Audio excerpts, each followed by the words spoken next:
बिस्मिल्लाहिर्रहमानिर्रहीम, अस्सलाम वालेकुम। प्रोग्राम है न्यूज़ सेशन और मैं हूं इस प्रोग्राम के मेज़बान सिद्रा मुनीर। नाज़रीन, आज के प्रोग्राम के पहले हिस्से में हम बात करेंगे जी, आजकल मुल्तान खबरों की जीनत बना हुआ है एक इंतहाई बुज़ुर्ग और गरीब इंसान की वजह से।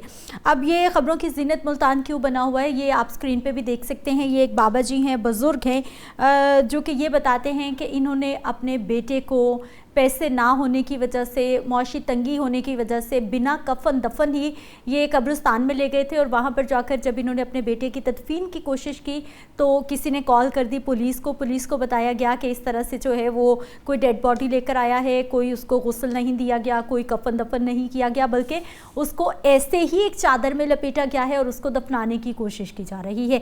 जैसे ही पुलिस वहाँ पर पहुँचती है, मामला फिर उसके बाद कई तरह के मामला सामने आते हैं। बाबा जी से भी बहुत सारे लोगों ने इंटरव्यू किया और बाबा जी ये बताते रहे कि 2 दिन तक जो है वो बेटे की डेड बॉडी ऐसे ही पड़ी रही, ताफुन ज़दा होगी, पैसे नहीं थे, गुर्बत थी, जिसकी वजह से 2 दिन तक हम उसको दफना नहीं सके। जब दफनाने के लिए लेके गए तो फिर पुलिस वहाँ पर पहुँच जाती है और फिर जब गुर्बत का आलम देखते हैं तो पुलिस ही पैसे जमा करते हैं, जो कब्र के लिए, कफन के लिए चीज़ें जो भी रिक्वायरमेंट है वो पुलिस की जानिब से पूरी की जाती है और फिर बाबा जी के बेटे को वहाँ पे दफना दिया जाता है। अब इस सारे मामले में कुछ और पॉइंट ऑफ व्यू भी सामने आ रहे हैं कि पुलिस जब पहुँच गई थी, इलाका मकीनों की जानिब से शिकायत की गई थी, तो क्या जो प्रोटोकॉल्स हैं उनको पूरा किया गया या फिर ये क्या मामला है? क्या वाकई ही गुर्बत इतनी ज़्यादा हो गई है कि लोगों के पास अब अपने प्यारों को दफनाने के लिए जो बुनियादी ज़रूरत है, जो कफन दफन है, उसकी भी गुंजाइश बाकी नहीं है?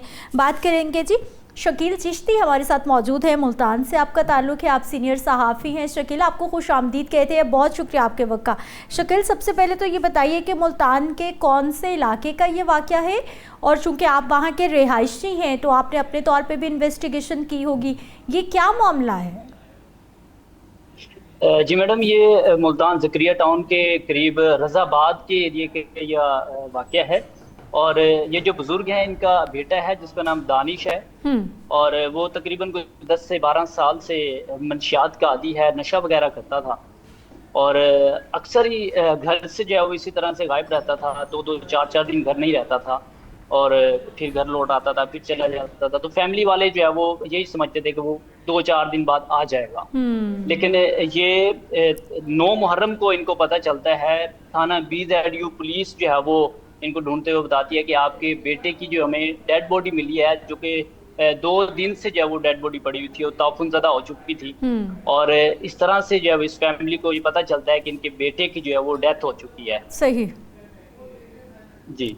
शकील, तो इब्तदाई तौर उसके पर जब बाद इनको पता चलता है तो फिर उसके बाद वो जो आप बता रहे हैं दानिश, एक तो ये बताइए उसकी उम्र कितनी थी और कहाँ से डेड बॉडी मिलती है? क्या वो घर पे होता है? गली में कैसे पता चलता है? डेड बॉडी इन तक कैसे पहुँचती है और फिर कितने दिन वो पड़ी रहती है और उसके बाद तदफीन होती है? इनके घर से तकरीबन 2 किलोमीटर दूर ये डेड बॉडी जो है वो इनको मिलती है, थाना BZU के एरिए से। और 2 दिन वो डेड बॉडी पड़ी रही वहां पर और जैसे ही वो स्मेल आती है उस डेड बॉडी की तो लोग जो है वो 15 करते हैं, पुलिस को बुलाते हैं कि यहाँ पर जो है वो लावारिस डेड बॉडी पड़ी है। और थाना BZU की पुलिस वहां पर पहुंचती है और वहां जब देखते हैं उस डेड बॉडी को तो फिर लवाहिकीन को ढूंढा जाता है। और उसके बाद इस बाबे को जब ढूंढते हैं, बुजुर्ग जो अपने बेटे की शिनाख्त करते हैं कि जी ये मेरा बेटा है, उसके बाद थाना BZU पुलिस जो है वो इनके हवाले कर देती है डेड बॉडी के, आप इसे जो है वो फौरन दफना दें, ताफुन ज़दा डेड बॉडी हो चुकी है। तो जब ये अपने घर लेकर आते हैं तो वो ज़्यादा ताफुन की वजह से लोग भी यही कह रहे होते हैं कि आप इसे इनको जो है वो जल्दी से जो है वो दफना दें।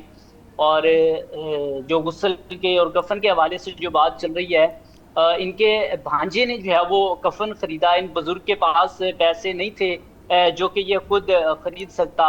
ये एक कबाड़ की फेरी वगैरह लगाता है और वो बताया उन्होंने मुझे इंटरव्यू में कि वो कभी कहाँ मिलता है, कभी नहीं मिलता, जिस वजह से हमारे पास इतने एक्सपेंस या पैसे नहीं थे कि हम जो है वो ये खर्चा कर सके। और जिस वजह से इनके एक भांजे ने जो है वो कफन का एहतमाम किया। फिर ये दफनाने के लिए रशीदाबाद जनाजा गाह में ले गए, कब्रिस्तान में, और वहां पर इन्होंने जनाजा भी अदा किया। और वहां तदफीन के लिए जब कब्र खोदने के लिए गोरकन को कहते हैं तो गोरकन ये कहता है कि डेड बॉडी से जो वो स्मेल आ रही है और मुझे लगता है ये कोई मशकूक मामला है, कोई कत्ल का मामला ना हो, तो मैं कब्र नहीं जो है वो खोदूंगा। तो वो 15 कर देते हैं, वहां पे पुलिस आ जाती है, थाना लोहारी गेट की।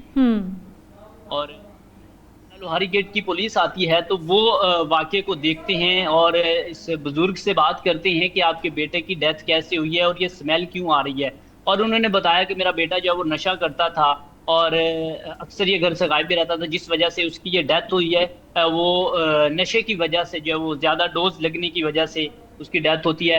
अब हमें तदफीन के लिए जो यहाँ पर गोरकन कब्र नहीं बनाने दे रहा और कब्र भी नहीं बना रहा, तो फिर पुलिस वहां पर जो है वो इस बुजुर्ग की हेल्प करती है कि वो तदफीन के जो मामलात हैं, गोरकन को कहा जाता है कि आप कब्र जो है वो बनाएं और यहाँ पर इनकी तदफीन करें।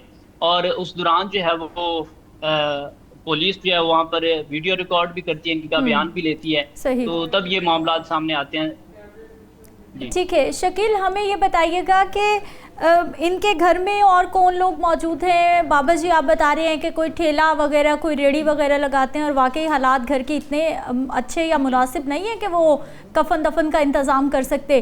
तो घर पे कोई और नहीं था, कोई रिश्तेदार नहीं था, कोई मोहल्ले में इस काबिल नहीं था कि इज़्ज़त से, एहतराम से डेड बॉडी की ही एहतराम कर लिया जाता, चाहे वो बच्चा नशे का आदी था या जो भी था, वो एक अलग से मामला है। लेकिन वो जो एक मैयत का एहतराम है वो भी करने के लिए कोई भी मौजूद नहीं था। मैंने जब बाबा जी से सवाल किया कि बाबा जी रिश्तेदारों ने साथ नहीं दिया आपका, तो बाबा जी ने कहा कि आजकल का वक्त ऐसा है कि कोई किसी का साथ नहीं देता, मोहल्लेदारों ने भी नहीं दिया। और इस तरह का उन्होंने जो मुझे जवाब दिया कि रिश्तेदारों का रवैया किस तरह का था कि उन्होंने कफन तक नहीं खरीद के दिया, कि एक बुजुर्ग है ऐसा जिनके पास इतने पैसे नहीं है कि वो कफन खरीदे, तो उन्होंने बताया कि रिश्तेदारों ने कोई ताउन नहीं किया। सही। तो ये जो आप बता रहे हैं कि बुजुर्गों के भांजे को बुलाया गया, उन्होंने सारा खर्चा, जबकि हमें रिपोर्ट ये भी मिल रही थी कि पुलिस की जानिब से सारा मामला तय किया गया और उसके बाद जो है वो उस बच्चे की तदफीन की गई। मैंने जब ये वाक़या सामने आता है तो मैंने SHO सजाद गुज्जर जो थाना लोहारी गेट के हैं उनसे मैंने बात की। उन्होंने तब तो मौके के मुनासबत से यही मुझे बताया कि पुलिस ने ये सारा ताउन किया है, उनकी कफन दफन का जो मामला सामने आ रहा है कि कफन के बगैर तदफीन हो रही थी, तो हमने जब अपनी जेब से कफन वगैरह खरीद कर तदफीन के मामला किए हैं। लेकिन जब बाबा जी से मेरी बात होती है तो बाबा जी ये कहते हैं कि कफन का जो इंतज़ाम है वो मेरे भांजे ने किया है और जो तदफीन का इंतज़ाम है वो लोहारी गेट पुलिस ने किया है। ठीक है शकील चिश्ती, आप हमारे साथ मौजूद रहे, बात कर रहे थे, बहुत शुक्रिया आपके वक्त का। लेकिन कितना बड़ा क्वेश्चन मार्क है, माशरे की बेहिस्सी देखें, अपने प्यारों की, अपने रिश्तेदारों की बेहिस्सी देखें कि खुदा ना खास्ता ठीक है बच्चे से हो गई गलती, वो मनशियात का आदी हो गया, घर से भी चला गया, वो कभी कभी आता था, लेकिन जब उसकी मौत ही वाक़या हो जाती है तो तब भी कोई हेल्प करने के लिए आगे नहीं आता। खुदा ना खास्ता मरना तो हर इंसान ने है, ये कोई ऐसा थोड़ा अमल है कि किसी एक इंसान के साथ हो गया तो उसके बाद कल को हमारी बारी नहीं आनी। और फिर गुर्बत का आलम लोगों का अंदाज़ा लगाइए कि लोगों के पास इतने पैसे नहीं हैं कि आप अपने बच्चों के कफन दफन का भी एहतमाम कर सकें। और दूसरी जानिब हमारी पंजाब हुकूमत की बड़ी बड़ी जो हैं वो तकारीर हैं और बड़े बड़े दावे हैं कि इस वक्त हालात बहुत अच्छे जा रहे हैं। मुझे एक ब्रेक पे जाना है, वापस आएंगे, कुछ मज़ीद टॉपिक्स हैं उन पे बात करेंगे। ब्रेक के बाद एक बार फिर से आपको खुश आमदीद कहते हैं। नाजरीन, पहले तो पेट्रोलियम मसनूआत महंगी होती थी, उनकी बात होती थी, लेकिन LPG ने भी नाक में दम करके रख दिया है, क्योंकि कुदरती गैस हमारे घरों में दस्तयाब नहीं है। अगर दस्तयाब है तो वो सिर्फ मखसूस औकात कार में आती है, सुबह के 2 घंटे, दोपहर के 2 घंटे और शाम के 2 घंटे। लेकिन जिन घरों में बच्चे हैं, बुजुर्ग हैं, बड़े हैं, उन सब ने, कोई सुबह ऑफिस जा रहा है, कोई दोपहर में, कोई इवनिंग में, मुख्तलिफ तरह के काम की नौयत होती है, तो उसके अकॉर्डिंगली जब घर पर खाना बनना है, चीज़ें बननी है, बच्चों के दूध गर्म होने हैं, तो LPG का सिलेंडर हर घर की ना चाहते हुए भी ज़रूरत बन चुकी है। अब ओगरा की जानिब से, गवर्नमेंट की जानिब से 241 रुपये 33 पैसे फ़ी किलो गैस की, LPG की कीमत फ़िक्स की गई है। लेकिन मैं चैलेंज करके कहती हूँ कि शायद ही पूरे पाकिस्तान में कोई एक ऐसी दुकान हो जहाँ पर आपको ये 241 रुपये फ़ी किलो में गैस दस्तयाब होगी। नहीं है दस्तयाब आपके पास। और सोने पे सुहागा ये है कि इम्प्लीमेंटेशन करने के लिए भी कोई नहीं है। समझ नहीं आ रही कि ये जो पीरा फोर्स की शक्ल में हमने पूरी एक गुंडों की फोर्स हायर कर रखी है जो कि रेडी बानों को मारते हैं, उनके आम उठा के ले जाते हैं, उनकी लीचियां उठा के ले जाते हैं, बाबा जी को हथकड़ियां लगाते हैं। मतलब उन लोगों पे आप सख्ती कर रहे हैं, लेकिन जहां पर ये एलपीजी की कीमतें हैं यहाँ पे सब लोग जो हैं वो बिल्कुल एक साइड पे इस मामले को करके बेखबर होकर अपने कामों में लगे हुए। ऐसा क्यों है, इसी पे बात करेंगे जी। हमारे साथ इरफान खोकर साहब हैं जो कि चेयरमैन है एलपीजी एसोसिएशन के। सर आपको खुश आमदीद कहते हैं। इरफान खोकर साहब मुझे ये बताइए कि सर मैंने तो चैलेंज कर दिया है, जो हालात देखे हैं, कितने % पूरे पाकिस्तान में दुकानें होंगी जहां पर सरकार के मुकर्रर करदा नर्ख पर एलपीजी दस्तयाब होगी? मुल्क भर में कोई एक शॉप भी नहीं, कोई एक शॉप नहीं है, कोई एक डिस्ट्रीब्यूटर ऐसा नहीं है कि आप उस सरकारी कीमत पे वहाँ से गैस मिल सके।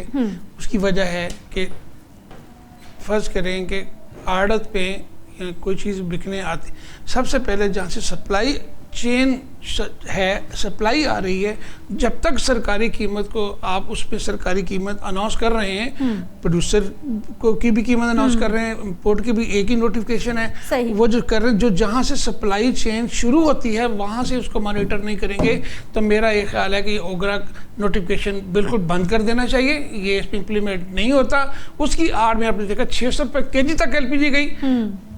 बहुत मेहरबानी गवर्नमेंट की कि उन्होंने इंटरनेशनल मार्केट को और LPG पॉलिसी को देखते हुए कि कीमत में बहुत बड़ा रिलीफ दिया लोगों को, लेकिन अफसोस की बात कि अवाम को रिलीफ नहीं मिल सका। मेरी हुकूमत वक्त से गुजारिश है कि आप हमें, जो दुकानदार, जो डिस्ट्रीब्यूटर्स हैं, हमें सप्लाई सरकारी कीमत पे आप दें, फिर इंशाल्लाह ताला मार्केट में हम आपके साथ कंधे से कंधा मिला के चलेंगे। फिर कोई ओवर चार्जिंग करेगा, कोई ब्लैक मार्केटिंग करेगा, मैं अपने हाथ से उसको जेल में डलवाऊंगा। बात यह कि हमें गैस सरकारी कीमत पे दस्तयाब नहीं है, सप्लाई बिल्कुल नहीं है। खोकर साहब मुझे सर ये बताइए, जिस तरह से पहले LPG CNG इस्तेमाल करते थे, लोग अपनी मर्जी से करते थे, ऑल्टरनेट ईंधन ही से समझा जाता था, लेकिन इस वक्त जिस तरह से पेट्रोलियम मसनूआत पेट्रोलियम मसनूआत हैं वो ज़िंदगी की बहुत बड़ी ज़रूरत हैं, LPG भी हमारी ज़िंदगियों की एक बहुत बड़ी ज़रूरत बन चुकी है जिसके बगैर किसी घर की गुजारा नहीं हो सकता। तो सर उसके ऊपर फिर क्यों नहीं फोकस किया जा रहा? देखें, मैं फिर अर्ज कर दूं कि पाकिस्तान में 2200 मेट्रिक टन से 2500 मेट्रिक टन रोजाना गैस पैदा होती है। ठीक है। अब जब ये ब्लैक होती है, जब 70% हमें इंपोर्ट चाहिए होती है, और लोकल गैस पे चंद ऐसे खानदानों को कब्जा है कि आप मुझे बताएं कि लोकल गैस आसमान खा गया, जमीन निकल गई, कहाँ गई वो कुदरती गैस जो LPG जो यहाँ पैदा होती, वो भी उससे ऊपर बिकती है। बात ये कार्टल्स बने हुए, जब तक गवर्नमेंट, मेरी गुजारिश है हुकूमत वक्त से, ये तमाम लोकल गैस अपनी तवील में लेके, जिस तरह PSO लेके सब्सिडाइज करता है, आप दोनों को रेट को मिक्स करता है, दोनों को रेट बराबर आ जाता है इंपोर्ट और लोकल का। इसी तरह पाकिस्तान में एक SAGC या PSO या जो बड़े अदारे हैं प्रोड्यूसर्स, उनको एक ऐसा सिस्टम बनाएं कि तमाम लोकल गैस या तो सब कंपनी में मसावी तकसीम कर दें, और ये शर्त लगाएं कि 50 से 60% इंपोर्ट कर लाएं, उसमें मिक्स करके एक रेट निकालें, या सबकी एलोकेशन कैंसिल करके तमाम कंपनियों में पाकिस्तान की LPG तमाम कंपनियों को मसावी लोकल गैस तकसीम कर दें। पॉलिसी क्या है सर, पॉलिसी क्या है, प्लान क्या है गवर्नमेंट के पास? क्योंकि ये, जैसे मैं बार बार फोकस कर रही हूँ कि ये ज़रूरत बन चुकी है, ये ऑल्टरनेट नहीं है, ये ज़रूरत बन चुकी है। अब इस मुल्क में आप देखें कि आप कहते हैं कानून क्या है, कानून ये है यहाँ पे, कानून ये है कि आप गरीब दुकानदार को पकड़ के उसकी दुकान सील करके उसको जेल में डाल देते हैं। ये कानून है यहाँ का। किसी ताकतवर के खिलाफ डालें, किसको जेल में डालें ये बताइए। देखें, मैं फिर कह रहा हूँ कि जब आ रही है सर, LPG हमारे पास कौन सी कंट्री से आ रही है? कतर से आ रही है, मोस्टली हम लोग डिपेंडेंट कतर पे है सर। देखें, बात यह है कि ऑनर जाते हुए आपको पता है इस मुल्क में कोई भी चीज कह दें, कोई एक बंदा, कोई एक शख्स 1 kg LPG आज तक पूरी हिस्ट्री में कतर से लेके आया हो या किसी और मुल्क से लेके आया हो, मैं डिबेट के लिए तैयार हूँ, मैं जनवाने के लिए। तो LPG कहाँ से आ रही है सर? जिनके लिए हम सुलह सलाह करा रहे हैं, बात ये है कि ये सारी एलपीजी ईरान से आ रही है, सारी की सारी एक ही जगह से आ रही है, ईरान से आ रही है, बाई रोड भी आ रही है, बाई शिप भी आ रही है। और वो तो फिर ब्लैक में आ रही है ना, वो तो फिर स्मगल होके आ रही है सर। नहीं, बकायदा जो बाई सी आती है, एसओपी से आती है, एसओपी बकायदा उसका टैक्स होता है, वो ईरान आती तो है। फिर हमसाया है, फिर तो एलपीजी बड़ी एलपीजी देखें, मैं समझता हूँ वहां पे $100 से $150 डिस्काउंटेड एलपीजी है। हम कई दफा ओग्रा कीमत से नीचे भी गए। बात ये कि कार्टल्स बने हुए, ये कार्टल्स बने हुए चीजों को उतनी, अब देखिए 5 बॉर्डर। तो सर जो कतर की कहानी सुनते हैं वो क्या है? आपको आए ना मेरे सामने, मैं चैलेंज कर रहा हूँ, आए बताएं कि कतर से हमारे पास एलपीजी नहीं आ रही। मैं आपको कह रहा हूँ, not a single metric tonne. देखें अपना टीवी बंद करा लेंगे आप, मैं फिर कह रहा हूँ एक ही जगह से आ रही है, सब चीजें छोड़े। बात यह है कि सप्लाई चेन को जब तक बेहतर नहीं करेंगे, टीवी चलता रहना है, पहले डाला आपके लिए आना है, फिर मेरे लिए आ जाना है। पंजाबी के अंदर असी भुखे रोटी खानी है, बाहर का या घर खा लें। बात हमने करनी गरीब दुकानदार की। हमें एलपीजी सरकारी कीमत पर सप्लाई नहीं आ रही। चले आप देखें, मुझे आप हजारों दुकानदारों को आपने तो हैरान ये कर दिया। हल नहीं है, ये चीजों का हल नहीं है। आप गरीब को जुर्माना कर दें कि दुकानदार को पकड़ के ये कर दें, आप उस नोटिफिकेशन को ठीक क्यों नहीं करते जो 2016 से अभी तक उसमें तमाम अखराजात डाल के आप किसी को ब्लैक मार्केटिंग का मौका क्यों देते हैं? अपनी चीजों को ठीक करें। हम गैर मेरे सिलेंडर की बरमार गुजरावाले में हमने एटम बम बना लिया। मुझे सर ये बताइए कि ईरान से आ गई एलपीजी हमारे पास, पाकिस्तान में पहुंच गई, अब कितनी कंपनीज हैं या फिर ये अलग से यूनिट्स बने हुए हैं जहां पर वो जाती है, प्रोसेस होती है? प्रोसेस समझाइए जरा। एलपीजी का प्रोसेस कोई प्रोसेस नहीं। प्रोपेन और ब्यूटेन दोनों गैसों को मिक्स करते हैं 40-60 की रेशो से एलपीजी बन जाती है। इसमें कोई बड़ी साइंस नहीं है। ये पाकिस्तान की नहीं, पूरी दुनिया का जो क्रूड ऑयल है, जो बाई प्रोडक्ट है, जिसको फेंक देते हैं, जला देते हैं, जिसकी कोई कीमत नहीं होती, उन दोनों को गैसों को मिक्स करते हैं, एलपीजी बन जाती है। जब पार्को 2002 में आई तो पार्को खपत यहाँ नहीं थी, वो पार्को पाकर रिफाइनरी गैस को जला देती थी। मैंने इन हाथों से मैंने जब पार्को आई तो 20 रुपए केजी, 25 जब जामशोर ज्वाइंट वेंचर आया पाकिस्तान में, मैंने 25 रुपए पर केजी गेट बोर्ड लगा के रक्षा 25 रुपए पर केजी बेची है। किसके पास यूनिट्स हैं ये सारे, ये बताइए मुझे। अब तो जिंदगी गुजर गई है, सब ताकतवर लोग, सब माशाल्लाह सब लोग काम कर रहे हैं। ये प्राइवेट कंपनीज हैं, ये गवर्नमेंट कंपनीज हैं सर? प्राइवेट सेक्टर के लोग हैं। फिर एक चीज मैं कहूंगा जो गवर्नमेंट के पास है, गवर्नमेंट की जो अपनी एलपीजी है, मैं फिर कहूंगा जब तक आप ये सारे का सारा सिर्फ और सिर्फ डोंगर से आ जाता है, जब तक आप आवाम को रिलीफ देना है तो आप सबसे पहले तमाम लोकल एलपीजी को कोटा को कैंसिल करके तमाम कंपनियों में मसावी तकसीम कर दें। और दूसरा जो ओगरा का 2016 के अखराजात के मुताबिक नोटिफिकेशन बढ़ा, उसको दोबारा से नए सिरे से नई अखराजात के साथ उस नोटिफिकेशन को ठीक कर दें। नहीं तो बिल्कुल इसको आज़ाद छोड़ दें सीधे पे। आप इस तरह सैकड़ों एलपीजी दुकानदारों को जेल में डालने से, जुर्माना करने से, ये सारा कुछ तशद्दुद करने से, मुकदमात करने से मामला ठीक नहीं होगा। आप ये देखेंगे एलपीजी सेलर को पकड़ते हैं, जहां से चीज आई है आपको कोई वहां नजर नहीं आती जगह, आपको कोई चीज आपको सामने नहीं है कि आप किसी को पूछें कि ये कहां से आई है। भाई ठीक है, हम सहूलतकार हैं, मैं समझता हूँ कि अरबों रुपए का डकैती आम गरीब लोगों पे, अरबों रुपए की डकैती। देखिए पाकिस्तान में 7 से 8 हजार metric tonne gas daily sale हो रही है, 7 से 8 हजार टन डेली सेल हो रही है। आप अंदाजा कर लेंगे, क्रूड ऑयल की बाई प्रोडक्ट है जिसकी कोई कीमत, इंपोर्ट भी आई है, सब कुछ हुआ है। अच्छा मुझे ये एक समझ नहीं आती चीज, आप मुझे समझा दें, हम लोग जाहिल लोग हैं, तो मुझे ये समझा दें कि क्या अगर ये चीज जो है 241 रेट निकाला है, आज 400-500 रुपए 600 रुपए तक कीमत गई है। अगर गैस इस मुल्क में ना होती तो 6000 रुपए किलो भी नहीं मिलनी चाहिए, यानी मिलती भी जा रही है और महंगाई मौजूद है, ब्लैक भी हो रही। बात ये कि हमने बड़ी बड़ी जंगें फतह कर ली, हमने बहुत कुछ कर। बात यह है कि ऐसा नसूर, ऐसा माफिया है जो इस मुल्क को दीमक की तरह चाट रहा है। और यहाँ पे करता धरता को पता नहीं है, सबको पता है, किसको नहीं पता। आपका क्या प्रॉब्लम जाएगा नहीं उन तक, सब तक जाएगा। अगर कोई फैक्ट एंड फिगर गलत निकले, मैं सजा के लिए तैयार हूँ। बात यह गरीब एलपीजी दुकानदार को, ये जो 2016 का मुताबिक आप एलपीजी के प्राइस निकालते हैं, आप पेट्रोल शाम को बढ़ाते हैं, उसके ऊपर उसकी ट्रांसपोर्टेशन जो डीजल बढ़ता है उसकी ट्रांसपोर्टेशन उसी तरह कॉस्ट निकलती है। आज 2016 में जो डीजल की कॉस्ट थी उसी को शामिल करें 8000 मेट्रिक टन। आज 8000 मेट्रिक टन का किराया उस पर लगा हुआ है, लेकिन किराया कितने 30,000 मेट्रिक टन तक गया है। तो कहाँ से कैसे होगा, कैसे मुमकिन है?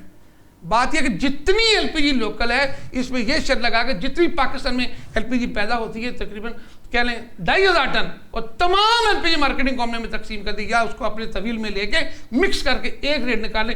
आपके लिए मेरे लिए एक रेट हो तो सेलर कैसे ब्लैक कर सकते हैं? सेलर कितनी जरूरत है ब्लैक करने की? इरफान खोकर साहब, बहुत शुक्रिया, आप हमारे साथ मौजूद रहे। और जब भी इरफान साहब आते हैं तो कुछ नया ही बता के जाते हैं, जैसा आज इन्होंने बताया कि भाई पाकिस्तान में कोई एलपीजी कतर वतर से नहीं आ रही, ये सारी जो है वो हमारे हमसाये बिल्कुल जिसके साथ बॉर्डर लगता है ईरान से आती है। और उसके बाद फिर सबसे बड़ा क्वेश्चन मार्क ये है कि अगर पेट्रोलियम मसनूआत की कीमतें कंट्रोल हो सकती हैं, जो गवर्नमेंट रेट दे देती है 1-2 रुपए ऊपर नीचे ज़रूर होता है, इससे ज़्यादा नहीं होता, एलपीजी को कौन से पड़ लगे हुए हैं कि गवर्नमेंट कुछ और रेट देती है लेकिन पूरे पाकिस्तान में एक दुकान पे भी हुकूमत का रेट अमल दरामद नहीं है।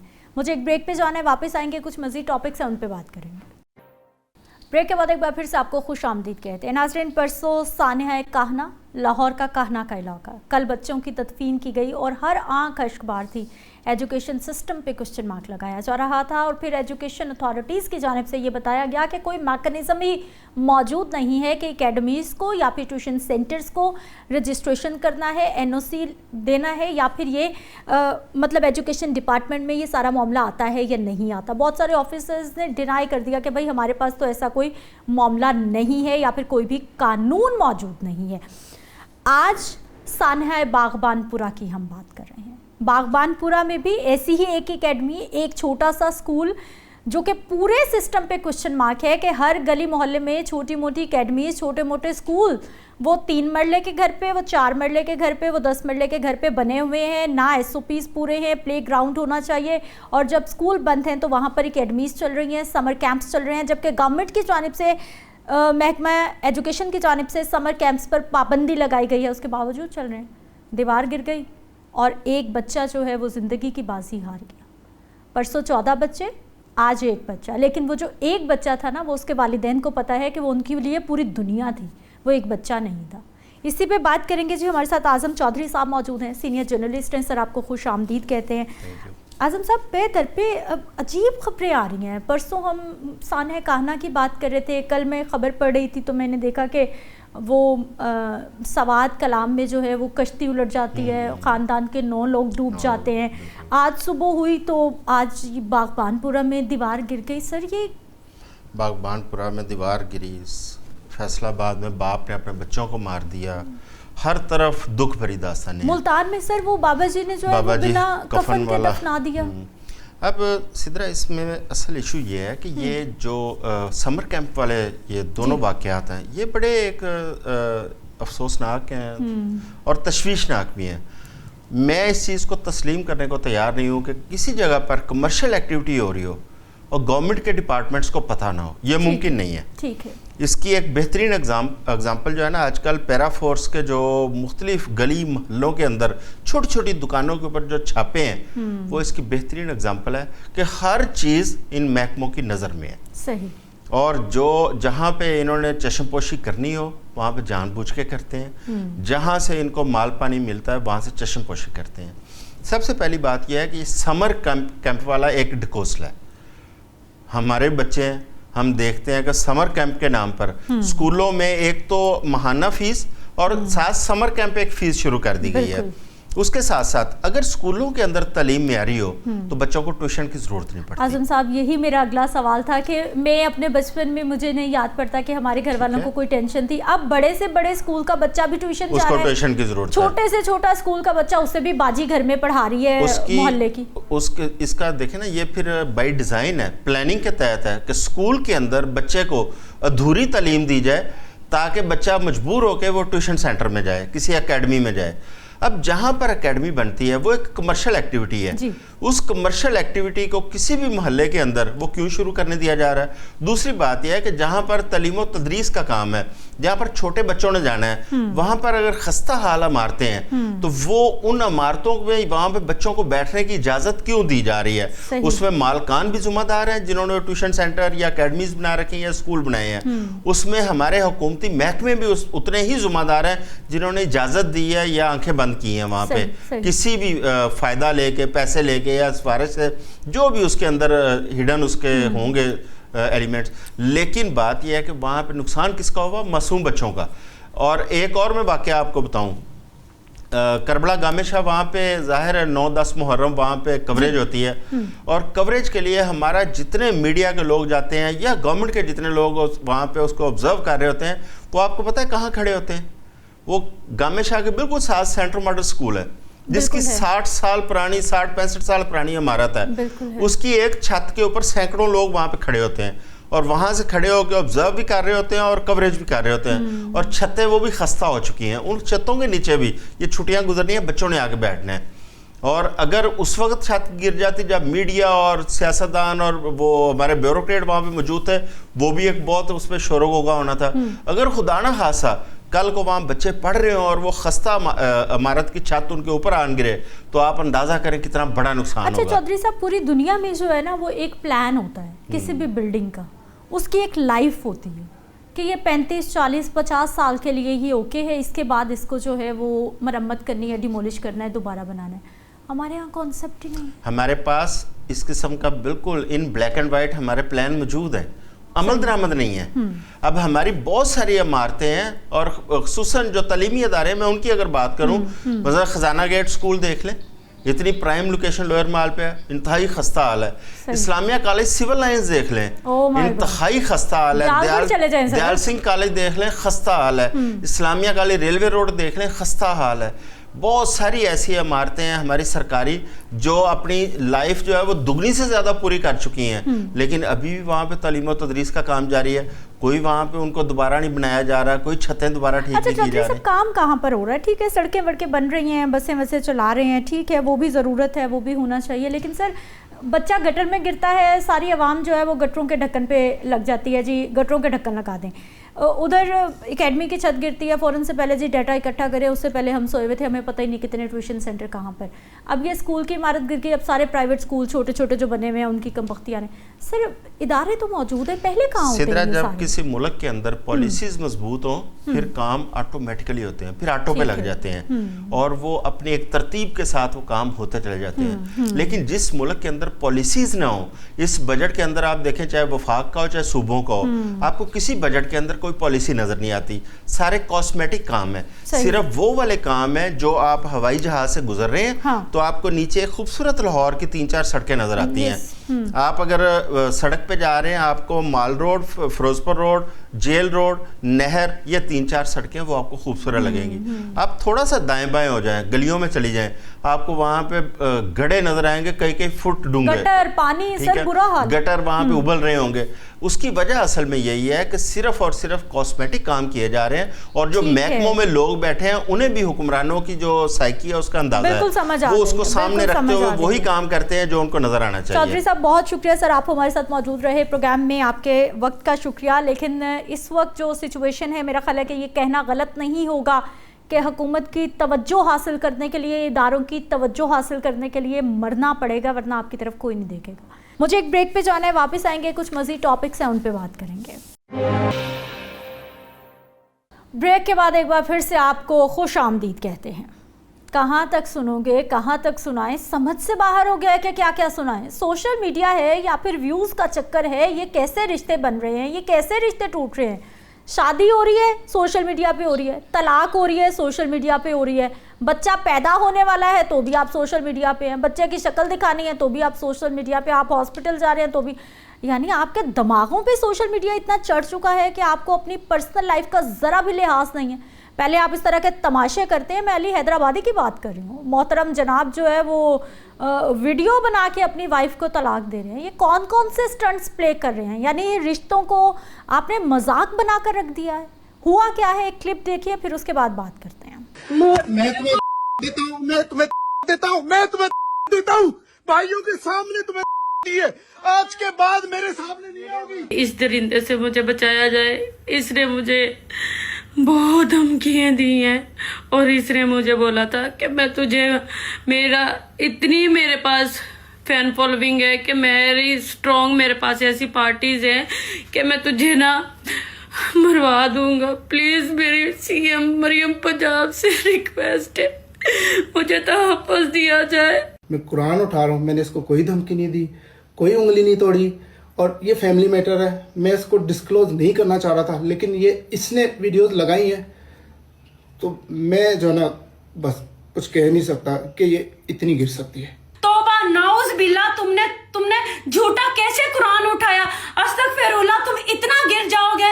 तुमने मुझे पूरे 3 साल मुझे मारते रहे, पीटते रहे, मैंने बर्दाश्त किया। तुम्हें कुछ फर्क ही नहीं पड़ता कि लड़कियों के साथ शादी करनी है, फिर उनका पैसा हड़पना है, फिर उनका घर बार लूटना, फिर नहीं फंसानी है। तुम्हारा तो ये कारोबार बना हुआ है, सब तुम्हारी फैमिली मिली हुई है इसमें। आपने पाकिस्तान के कानून को, आपने हमारे फैमिली सिस्टम को, आपने रूल्स एंड रेगुलेशंस को, हर चीज़ को आपने मजाक बना के रख दिया है। वो मोहतरम तलाक दे के वीडियो अपलोड करते हैं, वो बीबी जी जो हैं, वो ज़ैनब साहिबा, मैं दोनों की साइड पे नहीं हूँ, दोनों साइड से गलतियाँ हो रही हैं। वो बीबी जी आती हैं, जी इसने मुझे कहा था मेरे पास फ़ैन फॉलोइंग है, फलाना है, ढमकाना है, यानी आप लोग शादियाँ जो है वो फॉलोअर्स देख के हो रही हैं, फ़ैन फॉलोइंग देख के हो रही है, पैसा देख के हो रही है, घर गाड़ियाँ जायदाद देख के शादियाँ हो रही हैं, बस यही क्राइटेरिया रह गया है। और फिर कुरान पाक पे हल्फ ले रहे हैं आप सामने आके, यानी कसम उठाना और कुरान पाक को बीच में लाना इतना आसान हो गया है हम लोगों के लिए। इनके घर नहीं है, इनके फैमिलीज़ नहीं है, इनके ख़ानदान नहीं है, इनके घरों में बड़े नहीं हैं जो इस तरह के मामलात में समझाते हैं, या ये सारा कुछ जो है वो पब्लिसिटी स्टंट है कि चलो ताल्लुक तो ख़त्म हो रहा है, कुछ पैसे ही कमा लेते हैं साथ में। सेल्फिशनेस इतनी इंतहा पे पहुंच गई है और अखलाकी तौर पे हम इतना पस्ती का शिकार हो चुके हैं। हमारे साथ आयशा नुमान सीनियर सहाफ़ी मौजूद हैं जी कराची से। आयशा, आपको खुश आमदीद कहते हैं। आयशा, सोशल मीडिया पे रोज़ एक नया तमाशा। कल वो लड़कों ने अपनी गाड़ी वीगो डाला, उतार दिया उसके अंदर, वो तो बच गए तो हम उनको बेवकूफ़ कह रहे हैं, उनको खुदा ना खासा कुछ हो जाता तो हमने यहाँ इंतज़ामिया की धज्जियाँ उड़ा रहे होना था। और आज ये नया मामला है जी, तलाक़ें हो रही हैं।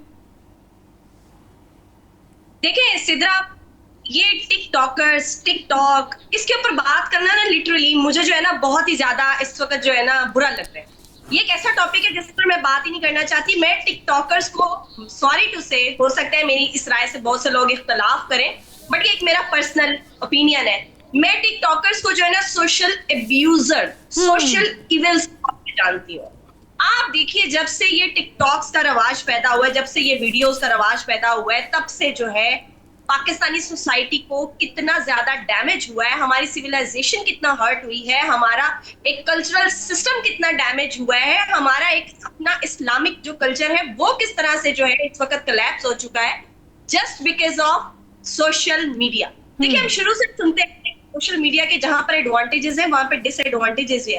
अब आप ये देखें, पहले सोशल मीडिया को जो है यूज किया जाता था फॉर द नॉलेज, ठीक है, कुछ चीजों को एक्नॉलेज करवाने के लिए, लेकिन अब यहाँ पर जो है सोशल मीडिया को जस्ट इस्तेमाल किया जा रहा है एक पब्लिसिटी पर, यहाँ पर इस्तेमाल किया जा रहा है झूठी शोहरत के लिए, यहाँ पर इस्तेमाल किया जा रहा है व्यूज के लिए, यहाँ पर इस्तेमाल किया जा रहा है डॉलर्स कमाने के लिए। मतलब इन लोगों को इतनी शर्म नहीं है। ये मैंने वीडियो देखी है परसों और मैं इसके ऊपर जो है मैंने कोई कमेंट नहीं किया, बिकॉज ये तो हमारा रोजाना अलमिया बन चुका है। आप देखिए, कभी रजब भट्ट, कभी कोई, कभी फलां, मुझे तो इन टिकटॉकर्स के नाम भी नहीं ठीक से आते।